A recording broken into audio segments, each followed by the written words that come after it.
Yo everyone, today I'm going to teach you how to master Abu Dhabi on F1 2025. First of all, by going through a low speed lap, analysing every corner around this track, how would I adjust the time trial world record setup, then finishing off the video with a full speed qualifying lap example, including my ERS strategy.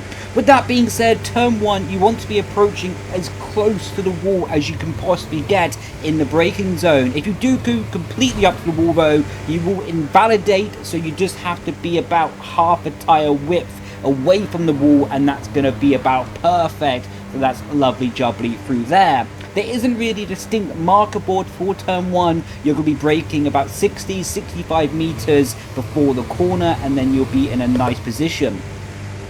If you have a really oversteery car and a car that's really difficult to control, take the corner in 5th, but the optimal way I found so far is taking it in 4th gear, as close to this inside orange dotted curve as possible, as well, fully on the inside corner, and then slamming down the throttle on the exit, running the car as wide as possible, right up to the limitations of the track. This is where you can gain a few thousandths of a second as well. 2 wheels on the inside curbing here, but don't go all the way to the inside because the car will micro just bottom out here. You can see it doing a little bit right now, what will cause you friction with the floor of the car and just slow you down on your top speed capability.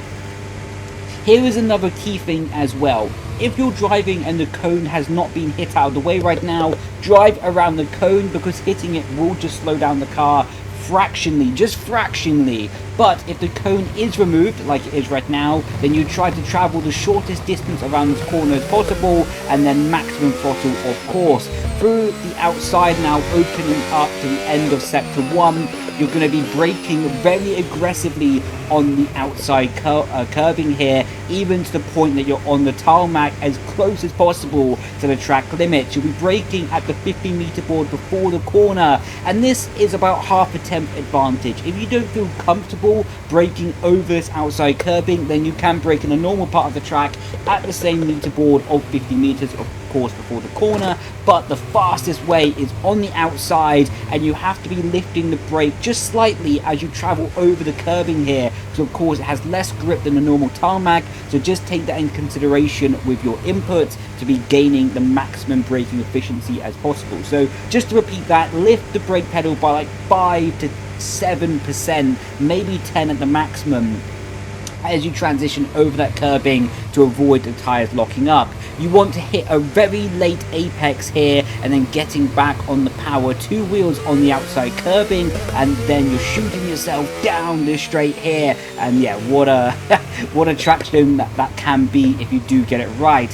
Here is a very, very sneaky thing. I can't take credit for learning this, to be honest. I've learned it from Red Bull Sim Racing and specifically Yano. And so yeah, full credit to Red Bull Sim Racing and also Yano. I watched their onboards from F1 Esports / F1 Sim Racing last season, and Abu Dhabi they were driving off the track here, and it's the reason for that is that the painted surface is deemed off the track by the game, what means it's smoother because they have not detailed and textured this area of the track. If you drive over here, they have detailed and they have textured the track, so it's not completely smooth, and you will get a little bit more friction with the floor rubbing down the straight. Whereas if you're driving off the track here, i.e. on the blue part of the circuit, it has not been textured, so it's just slightly smoother, and you can hear that with the car not bottoming out as much down the straight, what will gain you just a few thousandths of a second, but it's definitely worth having. Now, braking here, you want to be braking pretty much just where this black sort of Pirelli logo is on the right hand side. If you want to be extremely brave on the brake pedal, then brake at the 100-meter board. But yeah, I like to go a little bit earlier because we will be braking over this curbing, and you will have to lift the brake pedal just marginally as you transition back over it, of course, because there's less grip here and there's a bit of a bumpy surface as well. So really important, you get the car slowed down, connect as close to this inside curbing as possible. If not on the white line is a-okay. Keep the car as far to the left hand side as possible when opening up the right hander. You can take just marginally 2 wheels on the inside curbing, but don't be too aggressive with that as it will unsettle the car, and use as much road on the exit as possible when opening up the corner, of course opening DLS.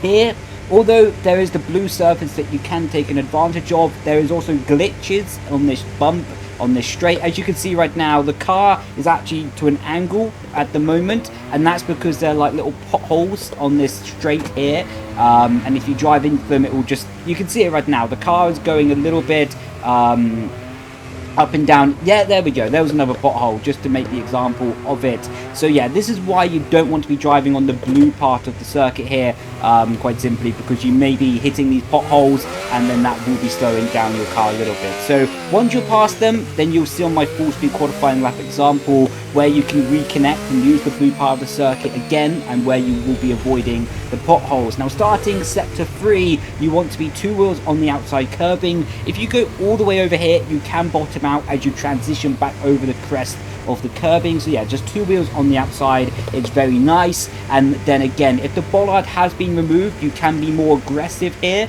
but if you hit the bollard on your qualifying lap or the racing lap, then it can cause a bit of understeer. So if the bollard has been removed, fully attack the inside curbing. If it hasn't been removed, just take it with a slight bit of caution and try to drive around it here in 5th gear.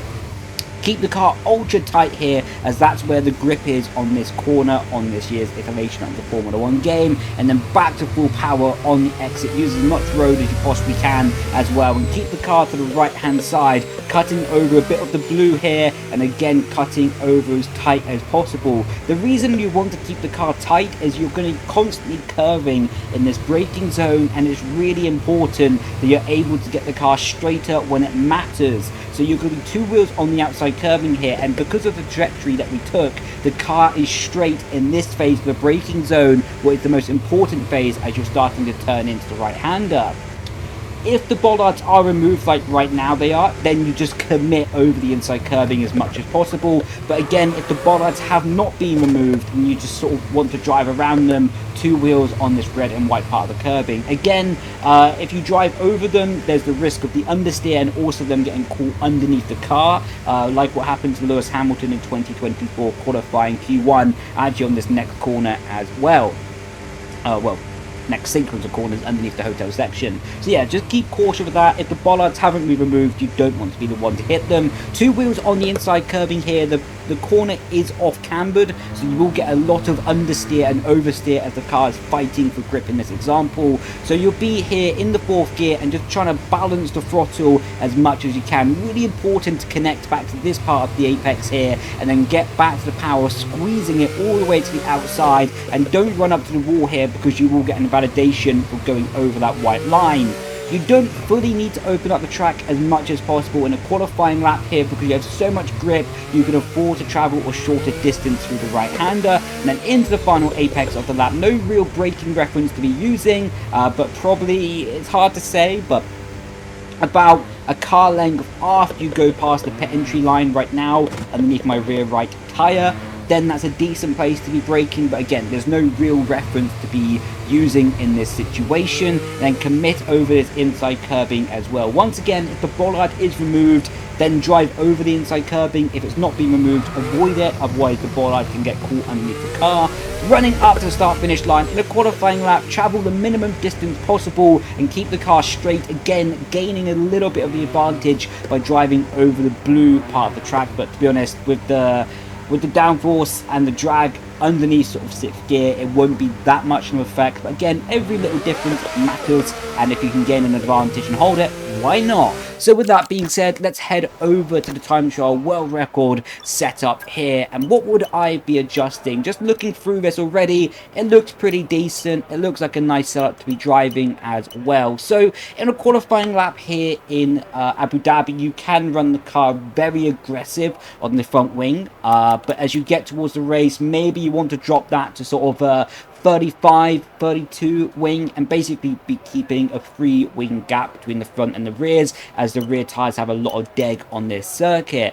Other than that, If you do want to be a bit more comfortable with the curbings, then maybe you can go up to 21, 22 on the front right height. Then of course moving the braking bias to maybe 53 in some corners, 54. Then as you get into the race and the rear tires are really degging away from you, you can go up to 55. So with that being said, let's head over the full speed qualifying lap example and how I use my ERS strategy. How to master Abu Dhabi on F1 2025. Burn to 95% on the battery, exiting the final corner, down to 4th gear and commit back on the power. Burning the battery down to 85%, using the curves on the inside of the circuit to minimize distance, and then again burning down to 75% as you open up sector 2, all the way on the outside curbing and trail brake your way into the apex. Keep the car on the blue part of the ribbon here, quite simply as it produces less friction than driving on the normal part of the track, as it's not being textured the same as the game deems it as off the racing circuit. Into the chicane now, really critical to prioritize a good exit here and then getting onto the back straight and burning the battery down with the DLS enabled into 20%.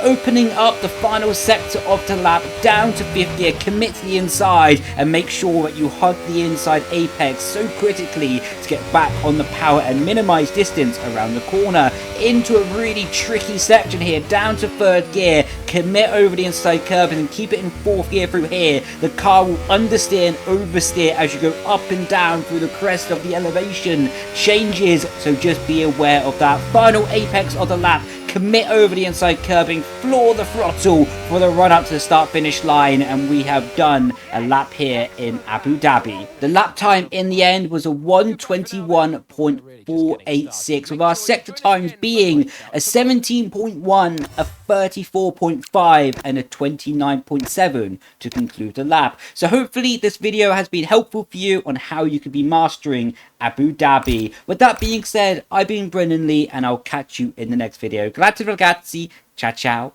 bye bye.